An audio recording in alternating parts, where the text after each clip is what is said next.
Good afternoon students, मैं विशाल Bindal physics lecturer आज अपने क्लास ले रहे हैं बीएससी सेकेंड ईयर की। जैसा कि आप लोग मुझे जानते ही हैं, ठीक है। अपने स्टार्ट करते हैं अपना फर्स्ट पेपर ऊष्मागतिकी तथा सांख्यिकी। आज अपने स्टार्ट करते हैं अपने सिलेबस की इंट्रोडक्शन से और कल से अपने टॉपिक वाइज बात करेंगे। आप लोगों को पता ही होगा आपके 3 पेपर है और 3 पेपर होते हैं। पेपर पहला है आपका ऊष्मागतिकी तथा सांख्यिकी, ठीक है। दूसरा पेपर होता है आपका ऊष्मागतिकी थर्मोडायनेमिक्स,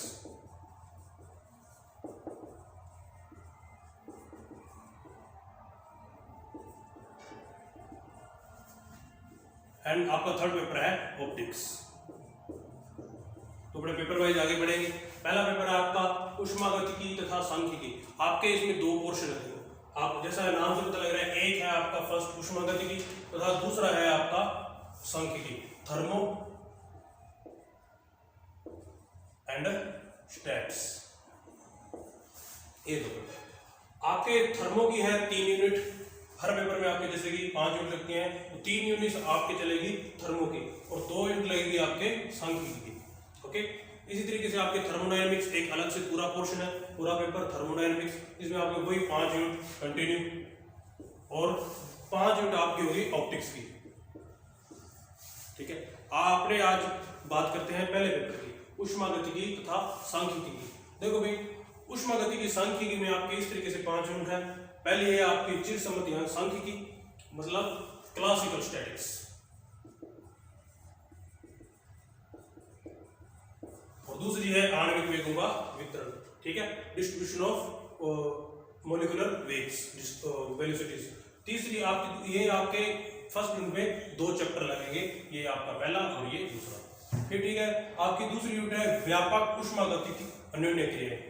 तीसरी आपकी स्थूल निकायों में अन्योन्य क्रियाएं। चौथी है आपकी न्यून ताप का उत्पादन एवं अनुप्रयोग और चौथी है आपकी क्वांटम यांत्रिकी मींस क्वांटम मैकेनिक्स।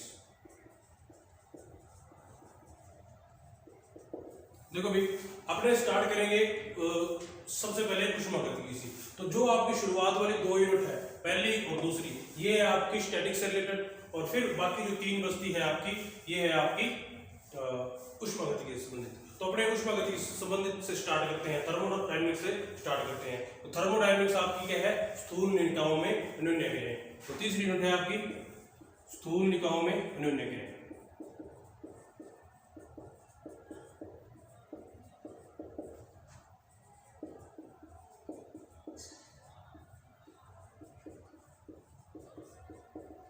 देखो आपको ये जो आपका पोर्शन है सारा, ये आप पीछे क्लासों में पढ़ चुके हो, मतलब 11th क्लास में आप इनके बारे में अच्छे से पढ़ के आए हो।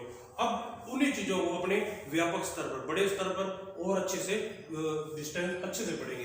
देखो भाई, इन चीजों में आपके इस चैप्टर में है क्या। देखो भाई, आप पीछे क्लासों में जूल थॉमसन प्रभाव पढ़ के आए हो, जूल थॉमसन प्रभाव।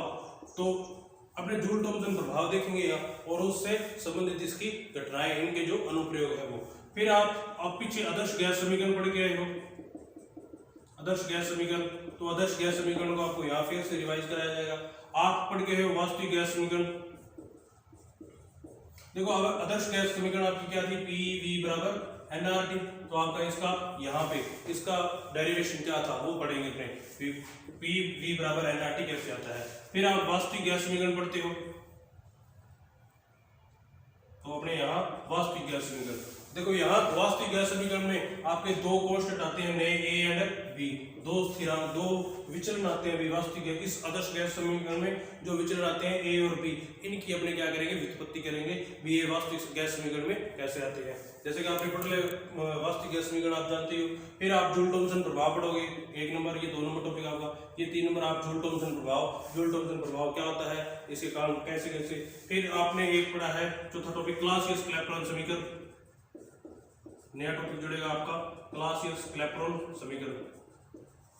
ये भी आपके इसी से संबंधित, आपके जूल थॉमसन प्रभाव से संबंधित आपके क्लासियस क्लैपेरॉन समीकरण आती है। फिर आपके कुछ और इसके अलावा अनुप्रयोग है, अपने उनके बारे में बात करेंगे, इन्हीं जूल थॉमसन प्रभाव और फिर है आपका चौथा टॉपिक, चौथी है आपकी न्यून तापों का उत्पादन एवं अनुप्रयोग। न्यून तापों का उत्पादन एवं अनुप्रयोग। देखो भी आपके फिजिक्स में क्या होता है, पीछे से चलते हैं, अपने शुरुआत से जो चीजें शुरुआत करेंगे उन्हीं का अनुप्रयोग आप आगे करते हैं। जो जूल थॉमसन प्रभाव होता है ये क्या करता है, आपकी गैसों को का टेम्परेचर कम करता है। तो अपने इन न्यून तापों का कम कैसे कर सकते हैं, इन न्यून तापों कैसे प्राप्त कर सकते हैं गैसों के लिए, तो ये अपने यहाँ न्यून तापों का उनका उत्पादन करेंगे। न्यून टेम्परेचर गैसों का टेम्परेचर कम कैसे किया जा सकता है, तो अपने इस फोर्थ यूनिट में देखेंगे। तो इसके आगे कुछ एक एग्जाम्पल है, जैसे आपका द्रव हाइड्रोजन व हीलियम का टेम्परेचर का ताप, न्यून ताप, इनका ताप कैसे कम किया जा सकता है, उसके लिए विधियां हैं, हाइड्रोजन विधि, हीलियम विधि, इनके बारे में पढ़ेंगे।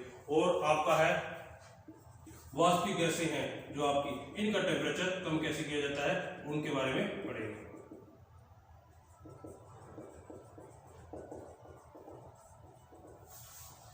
और थर्ड यूनिट है आपकी क्वांटम मैकेनिक्स, क्वांटम यांत्रिकी, क्वांटम भौतिकी। ठीक है, तो थर्ड यूनिट में आपके क्या है वो बता दीजिए।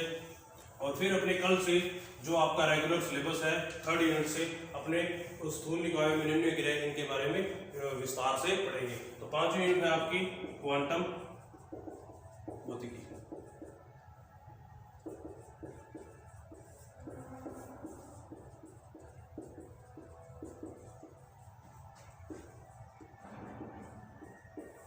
देखो भाई, क्वांटम मैकेनिक्स में आप पढ़ोगे कृष्णिका के बारे में। आपके कृष्णिका क्या होती है, ठीक है। फिर कृष्णिका विकिरण क्या होता है, ये आपका 12th में काफी इसके बारे में आपने अध्ययन किया है, उसका विस्तार से अध्ययन अपने और करेंगे। कृष्णिका, कृष्णिका विकिरण, विकिरण नियम, फिर आपके वीन का नियम, रेलेजेंस का नियम,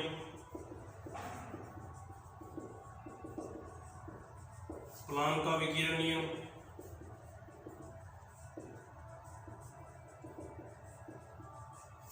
स्टीफन कांस्टेंट, स्टीफन नियतांक के बारे में बात करेंगे, इसकी व्युत्पत्ति, इसके अनुप्रयोग, और वीन नियतांक, इन सभी के बारे में अपने इस चैप्टर में पढ़ेंगे। कृष्णिका क्या होती है, कृष्णिका विकिरण क्या होता है, विकिरण नियम क्या क्या है, आपके 3 अनुप्रयोग हैं, इसमें 3 नियम है, आपके 3 नियमों को अध्ययन करेंगे। फिर आपका वीन्स लॉ क्या है भाई, वीन का नियम क्या कहता है, वीन का विस्थापन नियम, इसके अगर डिटेल में बोले तो वीन का विस्थापन नियम।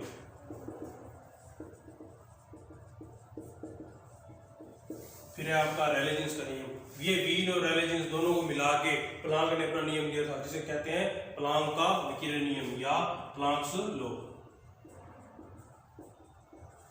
फिर आपका स्टीफन नियतांक, स्टीफन ये इसे निकल कहते हैं, स्टीफन नियतांक क्या होता है, इसे सिग्मा से व्यक्त करते हैं, सिग्मा स्टीफन नियतांक। और एक है आपका वीन नियतांक, इसे बी से व्यक्त करते हैं, ठीक है, वीन कांस्टेंट बी। इसकी इनकी वैल्यूज क्या क्या है, कैसे फाइंड आउट, ये अपने सब सिलेबस अपने ये सब चीजें अपने 5 यूनिट में करेंगे। तो देखो भाई, जैसा कि आपको बता दिया, आपकी इस फर्स्ट पेपर में आपके इस फिजिक्स में 3 पेपर है। पहला पेपर है ऊष्मागतिकी तथा सांख्यिकी, दूसरा है आपका थर्मोडायनामिक्स पूरा पेपर अलग से, और तीसरा है ऑप्टिक्स। फर्स्ट यूनिट प्रत्येक आपके पेपर में 5 यूनिट मिलेगी। जो आपका पहला पेपर है ऊष्मागतिकी सांख्यिकी, उसमें 2 पोर्शन है, एक ऊष्मागतिकी का, एक सांख्यिकी का, जिसमें ऊष्मागतिकी में 3 यूनिट और सांख्यिकी में 2 यूनिट मिलेगी। आपको अपने ऊष्मागतिकी स्टार्ट करते हैं, 5 यूनिट आपकी इस तरीके से है।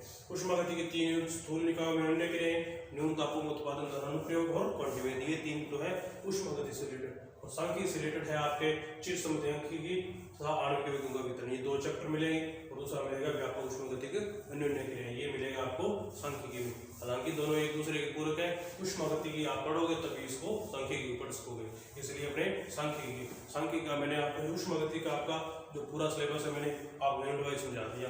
ये 5 यूनिट क्वांटम यांत्रिकी, इसके आप कुछ इस तरीके के टॉपिक पढ़ोगे।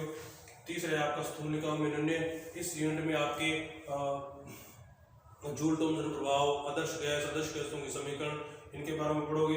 न्यून ताप उत्पादन भी इन्हीं प्रयोग से, जो आपने तीसरे में पढ़ा, इन्हीं के प्रयोगों से आप न्यून ताप को कैसे प्राप्त किया जा सकता है, उनकी विधियां क्या है, वास्तविक गैस को कैसे द्रवित किया जा सकता है, कैसे उनका तारतम्य किया जा सकता है, वो इसके अंदर है। और 5 मिनट में कृष्णिका विकिरण, विकिरण नियम, वीन लो, रेलिजेंस लो, स्टीफन लो, कांस्टेंट, वीन्स कांस्टेंट, प्लांक का विकिरण नियम, सब इनके बारे में पढ़ेंगे तथा इनकी उत्पत्ति कैसे होती है, कैसे नियम आते हैं, कैसे इनका डेरिवेशन है, तो अपने प्रॉपरली कल से पढ़ते हैं। ठीक है, आज की क्लास यही।